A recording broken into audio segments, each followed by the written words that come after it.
الذی جاء بالصدق بالقرآن والتوحید وہو محمد صلی اللہ علیہ وسلم وصدق بہ ابو بکر و صحابہ، وہ جو سچ کے ساتھ تشریف لائے وہ میرے آقا محمد عربی کی پاک ذات ہے، جنہوں نے قرآن کا نور، رب کے ایمان کا نور، اللہ کی معرفت اور حقیقت کا نور، توحید کا شعور ہمیں عطا فرمایا۔ وصدق بہ ابو بکر و صحابہ، جس نے اس سچ کی تصدیق کی وہ ابو بکر صدیق ہیں، اصحاب رسول ہیں۔ گویا سچ لانے والے آقا کملی والے ہیں، سچ کی تصدیق کرنے والے صحابہ کرام ہیں، اور یہ ایسی صداقت ہے، ایسی طہارت ہے، ایسی تلاوت ہے،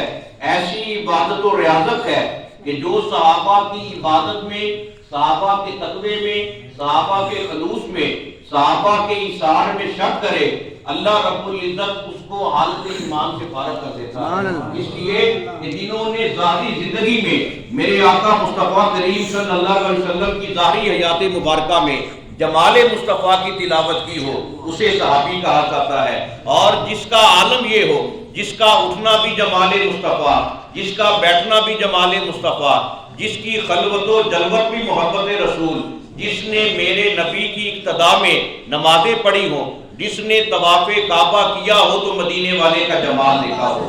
ان کی عظمت و تلاوت میں، طہارت میں، بزرگی اور برتری میں کون سی کمی رہ جاتی ہے؟ اذ یقول لصاحبہ لا تحزن ان اللہ معنا۔ اللہ رب العزت نے خلفائے راشدین میں سے، صحابہ کی کثیر جماعت میں سے اگر کسی کو صحابی کہہ کر پکارا ہے وہ صدیق اکبر کی ذات ہے۔ قرآن کی صریح نص میں، قرآن کی قطعی نص سے اگر کسی کی صحابیت ثابت ہے تو وہ ابو بکر صدیق کی ثابت ہے۔ اگر کوئی بندہ ابو بکر صدیق کی صحابیت کا انکار کرتا ہے وہ کھلا کفر کرتا ہے، اس لیے کہ وہ قرآن کا انکار کرتا ہے، قرآن کی آیت کا انکار کرتا ہے، رب العالمین کے حکم کا انکار کرتا ہے، وہ مسلمان کیسے رہ سکتا ہے؟ نعرہ تکبیر، نعرہ رسالت، نعرہ حیدری، نعرہ غوثیہ، سید جنگ پیر گیلانی، صاحبزادہ پیر سید ضیاء محی الدین گیلانی، صاحبزادہ پیر سید رضا محی الدین گیلانی، آستانہ عالیہ غوثیہ قادریہ مصطفیہ۔ اور اللہ رب العزت نے یہ فرمایا، غار ثور کا منظر بیان فرمایا، اور اللہ رب العزت کو ایسی محبت، ایسی عقیدت اور ایسی غلامی پسند آئی، اللہ نے قرآن کا حصہ قرار فرمایا، اور قرآن میں یہ اعلان کیا جو حضرت ابو بکر صدیق اور آپ کے آقا محمد عربی صلی اللہ علیہ وسلم کی گفتگو ہوئی کہ جب کافروں، مشرکوں اور منافقوں کے قدموں کی آواز غار کے دھانے پر، غار کے دروازے پر پڑی، حضرت ابو بکر صدیق پریشان ہوئے، عرض کرتے ہیں آقا ہمارے دشمن تو غار کے دروازے تک پہنچ گئے، ان کی آوازیں اندر آ رہی ہیں، قدموں کی چاپ بھی سنائی دے رہی ہے۔ فوراً میرے آقا صلی اللہ علیہ وسلم کی بارگاہ میں جبریل حاضر ہوئے، عرض کرتے ہیں آقا صدیق اکبر کو تسلی دیجئے، اذ یقول لصاحبہ لا تحزن ان اللہ معنا۔ صدیق اکبر یہ کہتا ہے کہ ہم دو ہیں، اللہ عرش معلیٰ پر فرشتوں کی محفل میں یہ اعلان کر رہا ہے آپ دو نہیں ہیں، تیسرا خدا بھی آپ کے ساتھ موجود ہے۔ اب یہاں پر یہ حقیقت کھل کر سامنے آ گئی، جہاں پر آقا کملی والے کی ذات ہو، صدیق اکبر کی ذات ہوتی ہے، جہاں پر یہ دونوں ذاتیں اکٹھی ہو جائیں رب بھی شامل ہو جاتا ہے۔ اللہ کی محبت، اللہ کی معرفت اور اللہ کی عقیدت اور شوق کا عالم یہ ہوتا ہے، یہ نظام قدرت اور قانون فطرت بن گیا کہ پروانے کے لیے شمع کافی ہے، بلبل کے لیے پھول کافی ہے، چکور نے چاند کا انتخاب کیا اور صدیق اکبر نے جمال محمد عربی کو دیکھا۔ اسی لیے علامہ اقبال آپ یہ بیان کرتے ہیں صدیق کے لیے ہے خدا کا رسول بس، پوری کائنات کے لیے اور سہارے ہوں گے، ابو بکر صدیق کو ذات محمد عربی کا سہارا ہے، اور یہ وہ وفاداری کا رشتہ ہے، یہ وہ غلامی کا رشتہ ہے، یہ وہ عقیدت کا رشتہ ہے کہ نبی کریم صلی اللہ علیہ وسلم ایک غزوہ کے موقع پر صحابہ کو ترغیب دلا رہے ہیں، کون ہے جو لشکر اسلام کے لیے، اسلام کی نصرت کے لیے، امداد کے لیے آج میری بارگاہ میں مال پیش کرے۔ ایک صحابی کھڑا ہوا کہ میں یہ پیش کرتا ہوں، دوسرا کھڑا ہوا میں یہ پیش کرتا ہوں۔ ابو بکر صدیق جب گھر واپس گئے، گھر کا سارا مال سمیٹ کر اکٹھا کیا، مدینے والے کی بارگاہ میں پیش کر دیا۔ گھر کا سارا سامان جب باندھ کر باہر رکھا تو آپ پھر دوبارہ گھر میں گئے، جھاڑو دینے لگے۔ پوچھا گیا کہ سامان تو آپ نے اکٹھا کر دیا، پھر جھاڑو دینے کی کیا ضرورت ہے؟ کہنے لگے کہ صدیق کی تمنا یہ ہے، اس کے آقا نے حکم دیا ہے میرے گھر میں سوئی بھی باقی نہ رہے، وہ بھی میں اپنے نبی کی بارگاہ میں پیش کر دوں، یہاں تک کہ اپنے بدن کا، تن کا لباس جو ہے وہ بھی اتار کر اپنے سامان میں شامل کر دیا۔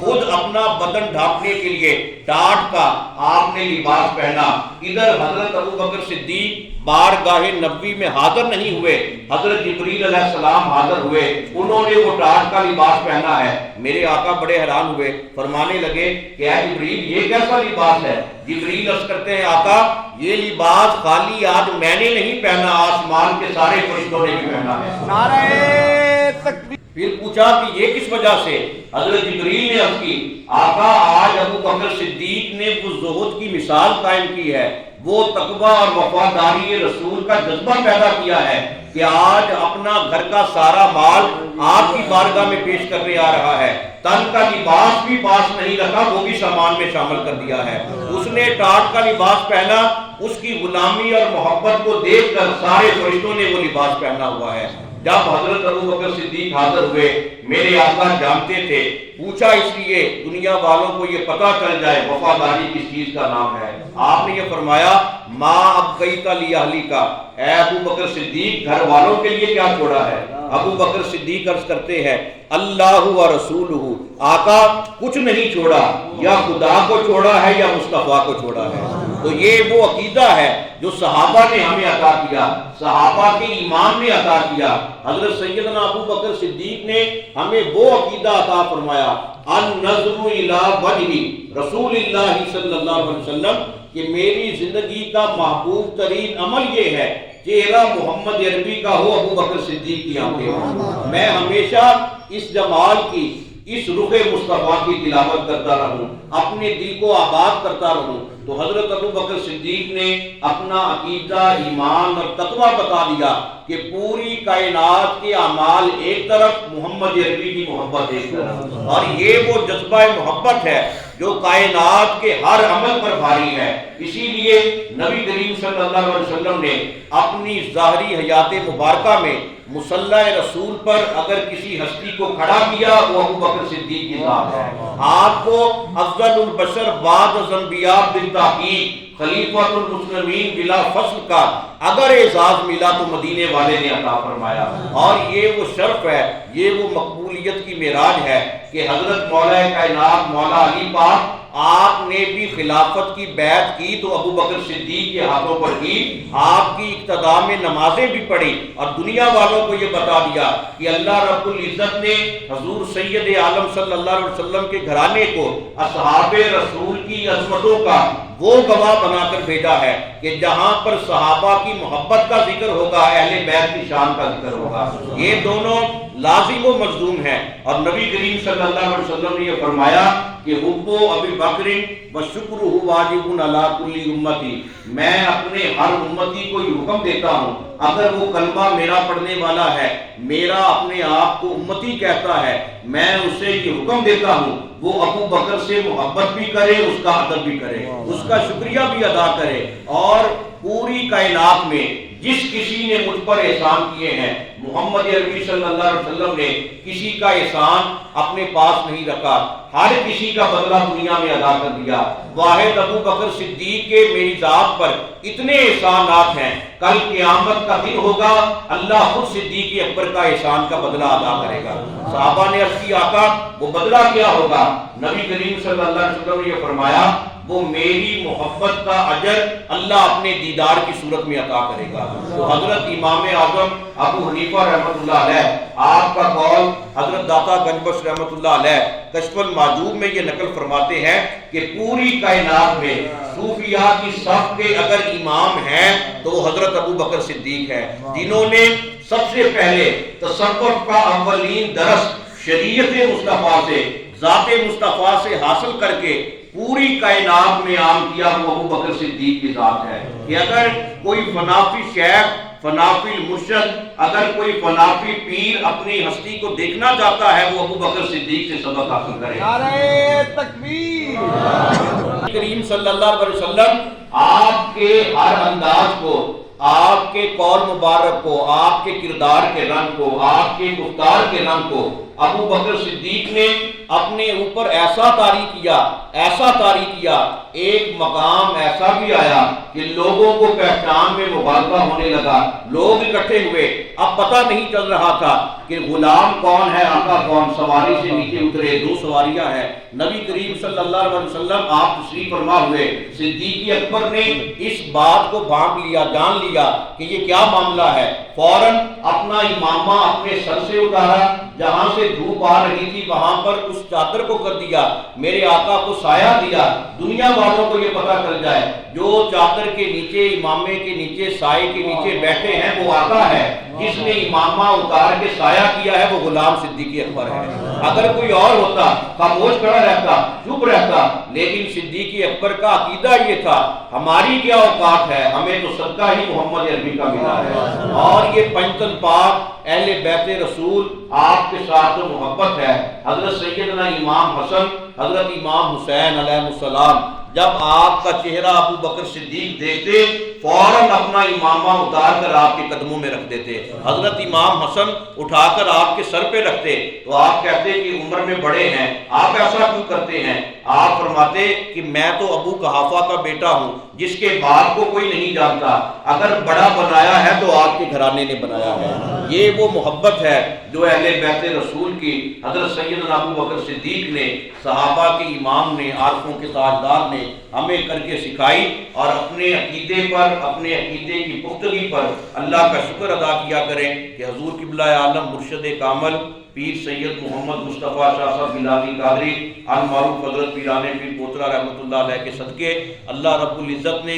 آپ کی ذات سے ہمیں وہ عقیدہ عطا فرمایا جو مسلک حقہ اہل سنت کی صورت میں ہے، کہ جس میں صحابہ کی محبت، پنجتن پاک کی محبت، ازواج مطہرات کی غلامی کا سبق ہے۔ خوش نصیب ہے وہ مرید جس کا عقیدہ اپنے پیر کی محبت کے مطابق ہے، جب وہ دنیا سے جاتا ہے اللہ اس عقیدے کا، پیر کی محبت کا فیض اور نگاہ فیض کا صدقہ وہ تاثیر عطا کرتا ہے، چہرے پر بھی نور ہوتا ہے، لبوں پر کلمہ توحید جاری ہوتا ہے۔ اور امام فخر الدین رازی رحمۃ اللہ علیہ آپ یہ فرماتے ہیں تفسیر کبیر میں کہ جو بندہ